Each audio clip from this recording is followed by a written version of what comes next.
कागल तालुक्यामध्ये या ठिकाणी वर्चस्व पाहायला मिळालेलं आहे। साताऱ्यामध्ये निमसोड गटामधून भाजपचे नंदकुमार मोरे हे पिछाडीवर आहेत। साताऱ्यामधले अपडेट, निमसोड गटातून भाजपचे नंदकुमार मोरे जे आहेत ते सध्या पिछाडीवर असल्याचं पाहायला मिळते। साताऱ्यामध्ये बहुरंगी लढत पाहायला मिळाली आणि या ठिकाणी प्रत्येक पक्षानं निवडणूक प्रतिष्ठेची केलेली आहे। निमसोड गटातून राष्ट्रवादीचे संदीप मांडवे हे आघाडीवर असल्याची माहिती मिळते। साताऱ्यामध्ये चुरशीची लढत आहे।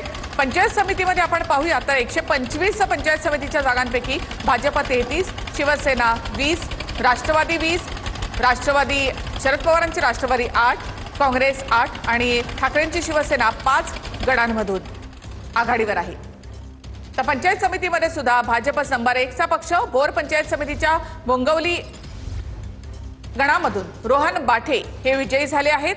भोरमध्ये पंचायत समितीच्या बोंगवली गणामधून रोहन बाठे हे विजयी झालेत। जिल्हा परिषदेच्या 12 जिल्हा परिषदेच्या निवडणुकांचा निकाल आपण या ठिकाणी पाहत आहे। भाजप 7 सर्वात मोठा पक्ष भाजप ठरलेला आहे। भोर पंचायत समितीच्या बोंगवली गणातून रोहन बाठे हे विजयी झालेले आहेत।